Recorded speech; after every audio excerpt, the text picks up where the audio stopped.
Hello students, last video में हम लोग जो देखे कि प्राचीन परंपरा में कैसे जल को संग्रहण किया जाता था। अब जो है वर्षा जल की संग्रहण की विधियां देखेंगे न्यू टेक्नोलॉजी में, जो है अभी रिसेंट के टाइम में। तो स्टूडेंट्स ये पॉइंट्स आप लोग नोट्स कर लीजिए कॉपी में, ताकि बार बार वीडियो आप लोग को देखना ना पड़े। कॉपी में रहेगा तो आप लोग के लिए अच्छा रहेगा। और पॉइंट्स जो है बहुत इंपॉर्टेंट है, पॉइंट्स भी आप लोग को याद रह जाएगा तो आप लोग डील कर सकते हैं। एक दो बार वीडियो देखिएगा तो इजीली। स्टूडेंट्स अब देखिए, फर्स्ट पॉइंट्स हम लोग देख रहे हैं, मकानों की छत में वर्षा जल का सहेजना। तो आप लोग जानते हैं छतों पर गिरने वाले वर्षा जल के नलों द्वारा घरों आसपास बने कुओं, कुंडों, बावलियों आदि में एकत्र करना। छत के वर्षा जल का नलों द्वारा रिसाव जल कुंडों के द्वारा धरातल के नीचे भूजल का पुनः भ्रमण करने के लिए उपयोग किया जाता है। घरों के चारों ओर बनी खाइयों में छत के वर्षा जल के एकत्र करके भूजल का पुनः भ्रमण किया जाता है। दैट मीन्स वाटर लेवल जो है इसका हाई किया जाता है। जैसे ही हम लोग वर्षा का जल इकट्ठा करेंगे तो इस प्रक्रिया से भूजल का स्तर ऊंचा हो जाता है या एकत्रित जल को पीने आदि काम में लाया जा सकता है।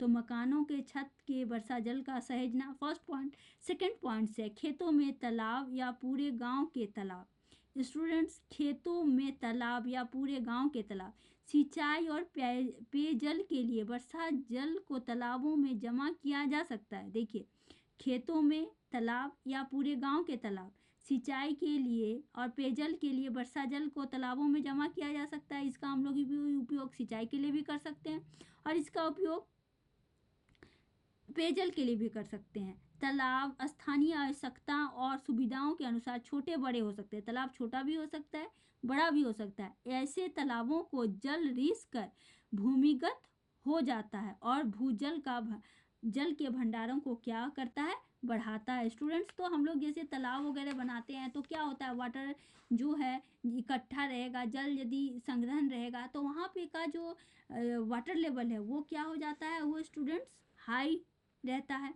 अब देखिए नेक्स्ट पॉइंट देखते हैं हम लोग कि मेड़बंदी। खेतों में मेड़बंदी, तो खेतों में क्या करता है, ऊंची ऊंची मेड़ बनाकर वर्षा जल को बहने से रोक लिया जाता है। हम लोग चारों ओर उसको घेर देंगे तो क्या हो जाएगा स्टूडेंट्स, वो जो है रोक लिया जाता है। जल रिस कर और वो धीरे धीरे ये जल रिस कर भूमिगत हो जाता है तथा मृदा की नमी को क्या करता है, बढ़ाता है। तो थर्ड पॉइंट्स हम लोग देखें मेड़बंदी। फोर्थ पॉइंट्स देखें सीढ़ीदार खेत। पहाड़ी जो है ढालों पर सीढ़ीदार खेत वर्षा जल को रोक मृदा की नमी को क्या करता है, बढ़ाता है। जब हम लोग ये यहाँ पे सीढ़ीदार खेत बना देते हैं तो पानी जो है ढालू में ना बह के ये धीरे धीरे क्या होता है, वो रुक रुक के बहता है। तो इससे जो होता है मृदा का कटाव भी कम होती है और वर्षा जल को रोक कर मृदा में क्या आता है, नमी को बढ़ाते हैं।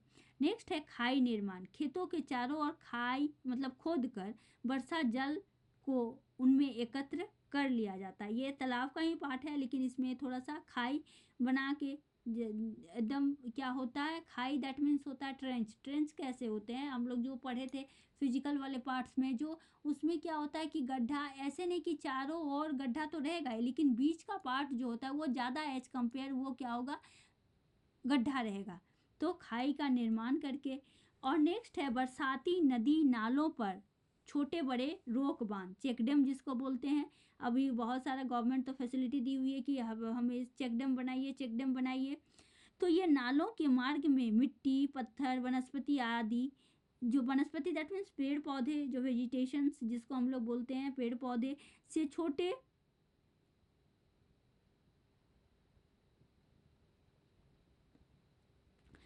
बड़े रोक बांध बनाकर उनके पीछे वर्षा जल जमा कर लिया जाता है। इससे मिट्टी का कटाव रुकता है और बड़ी नदियों के बाढ़ कम होते हैं। तो स्टूडेंट्स अभी देखें हम लोग बरसाती नदी पर छोटे बड़े रोकबांध, चेक डैम बनाकर, बरसाती नदी जैसे ही होगा वहाँ पे क्या बनाया जाना चाहिए, चेक डैम बनाना चाहिए। और नेक्स्ट पॉइंट देखिए जल रिसाव तालाब।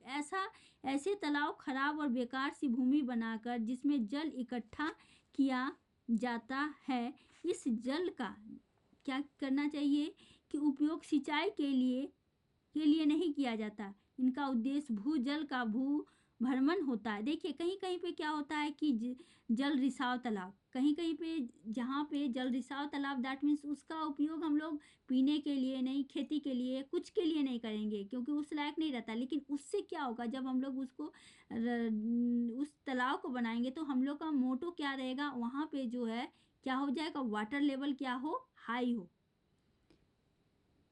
इनका उद्देश्य भूजल का पूरा भ्रमण होता है क्योंकि जल रिस कर भूमिगत हो जाता है। नेक्स्ट पॉइंट स्टूडेंट देख रहे हैं, वन रोपण जो है कृषि के अयोग्य भूमि पर स्थानीय पर्यावरण के अनुसार पेड़ लगा दिए जाते हैं और पेड़ और अन्य वनस्पति जो है लगाकर पानी को जल के बहने के अवरोध पैदा करते हैं और जल रिस कर भूमिगत हो जाता है। जैसे हम लोग पेड़ पौधे लगाएंगे तो वो मिट्टी क्या कर लेता है, जड़ के थ्रू वो नीचे चला जाता है, नहीं तो वो एज यूजुअल पानी बह के आगे चला जाता है। नेक्स्ट देखेंगे मृदा नमी के संरक्षण की गहरी जुताई। देखिए स्टूडेंट्स, वर्षा ऋतु में खेतों की बार बार जुताई करके वर्षा जल को अधिक से अधिक मात्रा में मृदा रिसने पर बाध्य करता है। जैसे ही हम लोग जितने भी गहरी जुताई करेंगे तो वहाँ पे क्या होता है कि उससे जो है पानी का रिसाव क्या होता है, अधिक हो जाता है, रिसने के लिए क्या हो जाता है, बाध्य किया जाता है। इस तरह से पूरी बरसात में खेत नमी से भरपूर हो जाता है। ऐसे खेतों में रबी और गन्ने की फसलें तक सीमा तक बिना सिंचाई के भी पैदा की जाती है।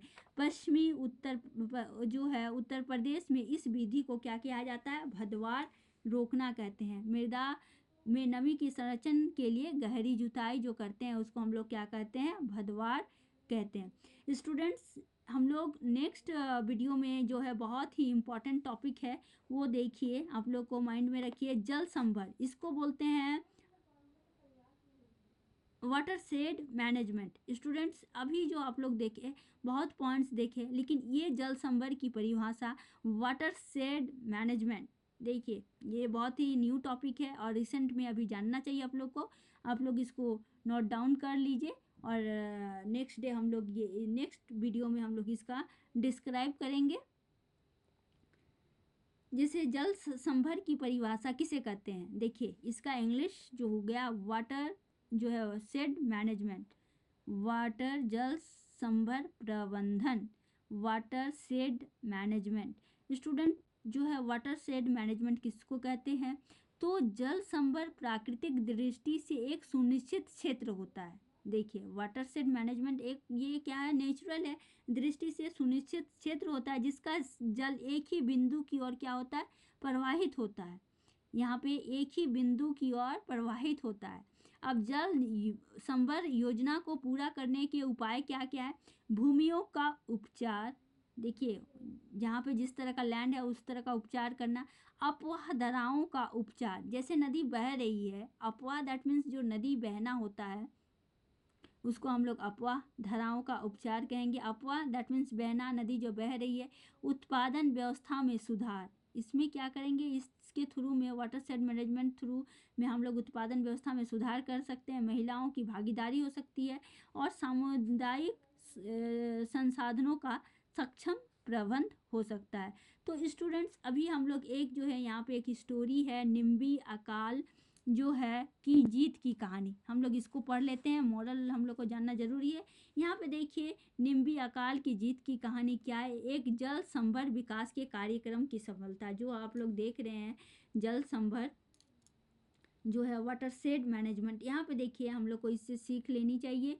राजस्थान में जयपुर से केवल 30 किलोमीटर की दूरी पर जयपुर दिल्ली राष्ट्रीय राजमार्ग पर निम्बी गांव बसा है। यह गांव सूखे और पानी की कमी से पीड़ित था। खेती उजड़ गई थी।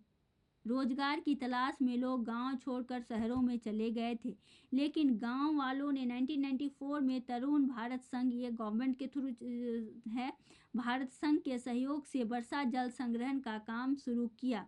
गांव के पास बहने वाले बरसाती नालों पर घाट बाड़ा बांध बनाया गया। देखिए गांव के पास बहने वाली बरसाती नालों पर क्या बनाया गया, बांध बनाया गया उस बांध का नाम क्या था? घाट 12 बांध बनाया गया। इसके बाद छोटे छोटे बांध बनाए गए। बांध तो बना गया, उसके बाद भी छोटे छोटे जो चेक डैम बोलते हैं ना, बांध बनाए गए। निम्बी में पानी का अभाव खत्म हो गया। अब 2-3 बरसातों में कम पानी का भी कोई खास असर निम्बी पर नहीं पड़ता है। पीने के लिए, पशुओं के लिए, सिंचाई के लिए पानी ही पानी है। खेती लहलहा उठी है और रोजगार पनपने लगे हैं। निम्बी गांव को इस जल संग्रहण कार्य से निम्न लाभ हुए। फर्स्ट क्या देखिए, कुओं का जल स्तर ऊपर उठ गया। सेकंड जो है, सिंचाई के लिए पानी मिलने लगा। थर्ड हम लोग देखें कि मिट्टी का कटाव लगभग रुक गया। फोर्थ देखिए, फलों और सब्जियों की खेती में किसान खूब आय होने लगी। फिफ्थ देखिए, आसपास के क्षेत्र में वृक्षारोपण, हरियाली छा गई। 6 पॉइंट्स देखिए, दूध के उत्पादन में वृद्धि से आमदनी और स्वास्थ्य में सुधार हुआ। सेवेंथ देखिए, गांव वासियों के मिलजुल के काम करने की आदत पड़ गई और कोर्ट कचहरी बहुत कम हो गया। जल संभर परिवर्धन इस सफल योजनाओं में से इस सिद्धांत को लागू किया, पानी ना तो दौड़े, मतलब पानी को जैसे बह रहा है नदी के द्वारा, पानी ना तो दौड़े ना ही चले। देखिए, पानी ना तो दौड़े नहीं चले, समझे? पानी को जो बह रहा है वो ना बहे ना चले, बल्कि रेंगे, मतलब धीरे धीरे हम लोग उसमें क्या कर दें, बांध बना दें। बल्कि रेंगे तथा धरती में धीरे धीरे समा कर दीर्घ काल तक कुओं और तालाबों के माध्यम से हमें मिलता रहे। तो स्टूडेंट्स, आज के वीडियो में इतना ही। नेक्स्ट वीडियो में हम लोग और देखेंगे ये, और नेक्स्ट वन और एक लेक्चर में आप लोग का वन वीडियो में ये आप लोग का वाटर जो है रिसोर्स जो है आप लोग का कंप्लीट हो जाएगा। Thank you.